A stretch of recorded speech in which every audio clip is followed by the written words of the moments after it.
أستاذ الفاضل أستاذ الدكتور منتصر زيد. دكتور منتصر أحد الفيجرز الموجودة في مصر والعالم العربي في النفرولوجي فيلد، وكان رئيس القسم السابق في طب اسكندرية، والنهارده هيكلمنا على الهوم دايليسيس opportunities and safety and challenge. اتفضل دكتور منتصر. Thank you, Mr. Chairman, for this nice introduction and my lecture about home dialysis. After the introduction of Professor Dr. Hisham Zeid, my lecture is just an introduction to invite more nephrologists to invite more patients for home dialysis. In the early days of dialysis, because of lack of existing inter-center infrastructure, home hemodialysis was frequently used to expand dialysis programs. And recently, home hemodialysis has been thrust into the spotlight of kidney care program once again. Perhaps it is not surprising that the kidney community's interest in home hemodialysis has been revived, especially during the COVID-19 pandemic.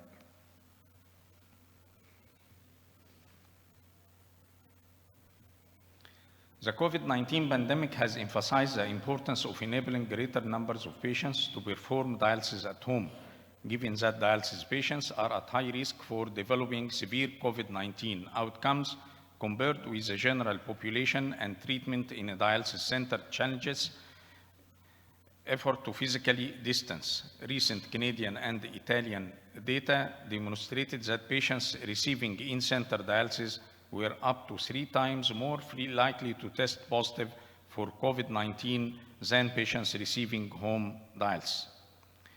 The US RDS recently reported that the COVID-19 hospitalization rate for patients undergoing in-center hemodialysis was 3 to 4 times that of patients receiving BD and home hemodialysis.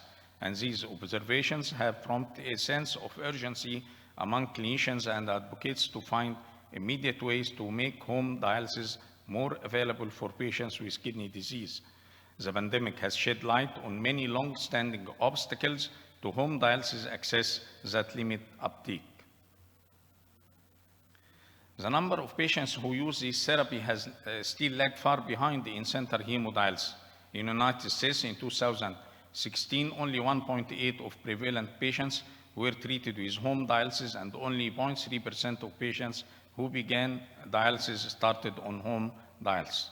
Among other benefits of home hemodialysis, it gives patients greater freedom from rigid schedules currently mandated in modern hemodialysis centers, and allows for more frequent and customizable delivery of therapy to meet individual patient needs and demonstrable quality of life benefit.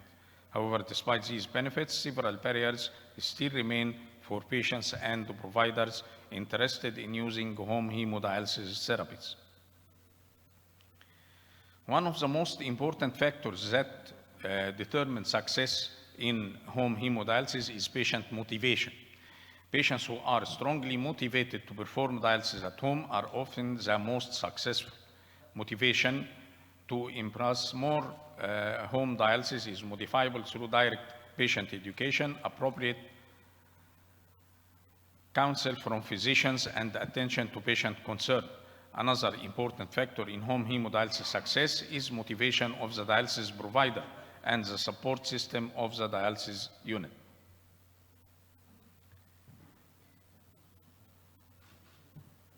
Remote monitoring system can help the interdisciplinary care team recognizing potential problems that the patient may be encountering at home before they develop into more serious issues. Routine visits or checkups with a physician can be conducted via telehealth to decrease patient burden of travel and save time.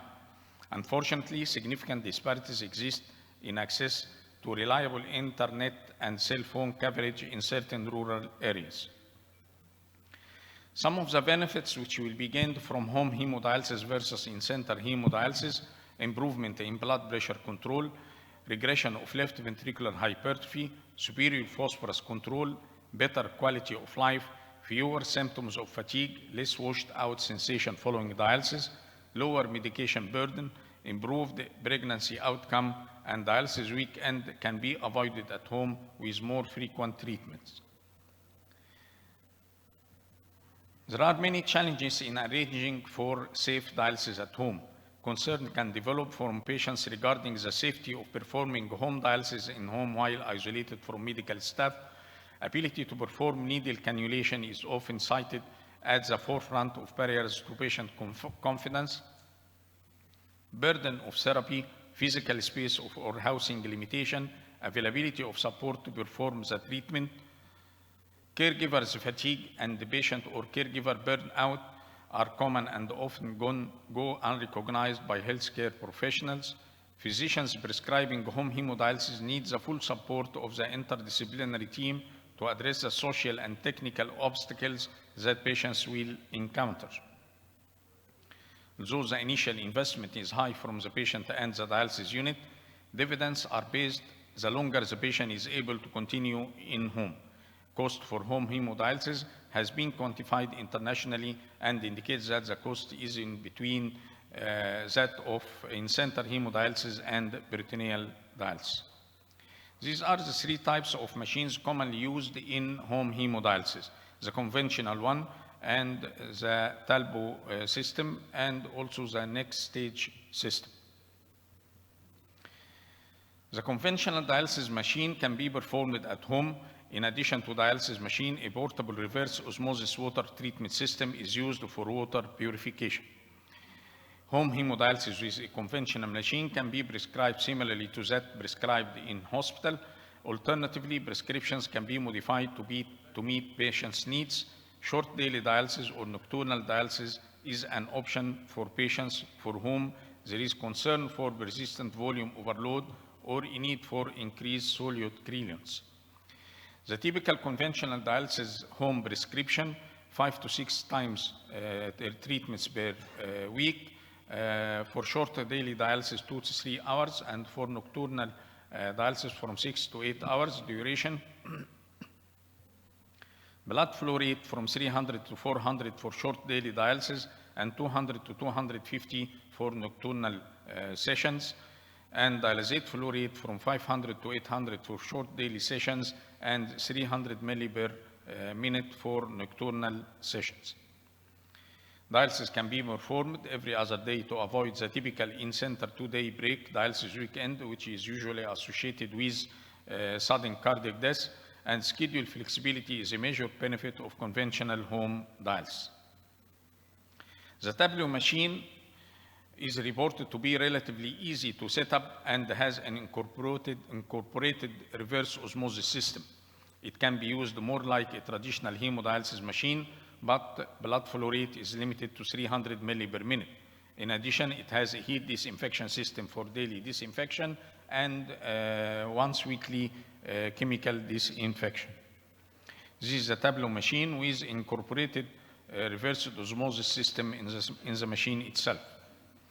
The next stage, system 1, is the first and only truly portable hemodialysis system cleared for home use in United States, including solo hemodialysis during waking hours and nocturnal dialysis while both the patient and care partners sleep. It was specifically designed for patients to use in their homes and small enough to allow patients to travel and bring their treatment supplies with them. The setup includes a cartridge that contains tubing and filter. The circuit is closed circuit. The next stage prescription requires a different thought process than a typical dialysis prescription. The machine uses slower blood flow rate and a fixed dialysate volume, so the prescription is written in a way that is unique to the technology and at times confusing to providers of conventional hemodialysis. The prescription calls for a total volume of dialysate to be used similar to peritoneal dialysis, blood flow rate and ultrafiltration rate similar to hemodialysis, and the flow fraction is unique to this type of machine. Based on those parameters, the blood flow rate and time of treatment are determined by the machine. Flow fraction is simply the ratio of dialysate compartment flow to blood flow rate, and the machine relies on the concept of water-efficient dialysis, which occurs by slowing the ratio of dialysate flow to blood flow, a ratio known as flow fraction, and allowing dialysate to become more saturated with toxins over time. Dialysate flow rates are typically in the range of 100 to 300 milli per minute, depending on version of the machine used. The system 1 maximum flow rate can reach 12 liter per hour or 200 milli per minute, and the system 1X maximum flow can reach 18 liter per hour or 300 milli per minute. And dialysate can come from preformed bags or from a water purified system, which is called the pure flow system. This concept is fundamentally different from traditional dialysis, which relies on a large volume of dialysate and the fast blood flow rate to increase diffusive gradient and improve dialysis efficiency from a toxin clearance standpoint. For a given treatment, determine dialysate volume, blood flow rate, ultrafiltration rate, and the flow fraction, and the machine will then run the duration. The water treatment system for typical conventional dialysis treatment for 4 hours require dialysate flow rate of 500 milli per minute, about 120 liter per hour. The slower the dialysate flow rate using the next stage technology allow for smaller and more compact water treatment system, the pure flow system, which is most commonly used at home for dialysate preparation. And this system uses the deionization among other filters for purification of water. The conventional dialysis machine water must be pre-treated with a separate mobile water purification system in home. The Tableau system has its own internal water treatment system and is similar to conventional water treatment system. It is contained in the machine itself and not separate from the device that performs the dialysis therapy. If the source of water has a high sediment content, then additional filters may be needed for the machine to perform dialysis perfectly. This is the next stage pure flow purification backwater purification system. As regards anticoagulation of the circuit during home dialysis, it is usually achieved through bolus dosing of heparin at the start of dialysis treatment session. Patients undergoing extended dialysis treatment more than 3 to 4 hours or nocturnal hemodialysis often will need more than one bolus of heparin to achieve circuit patency for the duration of the session.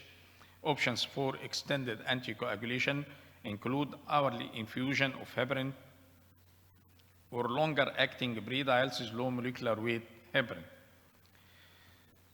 For vascular access for patients who are already undergoing in-center dialysis, learning to cannulate the access while undergoing routine in-center hemodialysis can allow a head start to less training burden when they present for instruction for home dialysis unit. Tunneled hemodialysis catheter have been found by some groups to be an acceptable access type, especially for nocturnal hemodialysis with a lower risk of infectious complications than that happened in center hemodialysis. Arteriovenous fistula are the vascular access of choice, but special care must be applied to nocturnal hemodialysis. The cannulation technique, buttonhole versus sharp cannulation, also needs to be considered in home hemodialysis patients. Buttonhole cannulation is associated with increased infectious risk without clear evidence of improvement in cannulation pain. Buttonhole cannulation may allow for shorter training time and easier cannulation in certain patients. Management of access infections depend on the type of infection and the clinical presentation of the patient. Fever and bacteremia, which can be treated with clinically appropriate antibiotic therapy for a minimum of 4 weeks and can be extended to 6 weeks for Staph aureus infections or if there are metastatic complications. Cellulitis or localized exit site infection can be treated with appropriate antibiotic therapy for 2 weeks or longer. Any access infection should be accompanied by retraining the patient and the care partners on access cannulation to identify potential lapse and in technique and reinforce sterile technique for cannulation. Successful initiation and continuation of hemodialysis, home hemodialysis requires a motivated patient, educated clinician competent in home hemodialysis therapy, dedicated and well-educated home hemodialysis nursing staff, and supportive dialysis unit administrative personnel. In addition, it is important to assess patients and their support system for the suitability of home hemodialysis and to recognize burnout. Our hope is that the future will bring more dialysis options to the homes of patients with kidney failure. And thank you. شكرا جزيلا. Thank you بروف منتصر as usual the great presentation. أنا الحقيقة ليا كومنت بس بسيط. أنا طبعا بشكر الدكتور هشام السيد وبشكر حضرتك دكتور هشام لما ذكر في البرزنتيشن بتاعه ذكر على all types of synthetic material we are using and he mentioned also about the physiologic membrane in peritoneal dialysis. حتى لما ذكر الادفانسز الشديده اللي ذكرها في الهيمودياليسيس برضه ذكر الادفانسز اللي في البي دي. لكن بحضرتك بيزيكالي الهوم دياليسيس المفروض بريتونيال دياليسيس ده البيزك الاساسي، يعني احنا ده المفروض احنا بنبني عليه وبنبني عليه بعد كده كل الكونفنشن اللي حضرتك قلته في الهيمودياليسيس. وده راي حضرتك؟ هو اكشولي طبعا الهوم داياليسيس بيزيكالي هو البريتونيال داياليسيس whether CABD or CCBD or NIBD or whatever type of peritoneal dialysis. صحيح. But we encourage also home hemodialysis because of the cost of home hemodialysis is lesser than that for peritoneal dialysis. And actually, you know, the problem of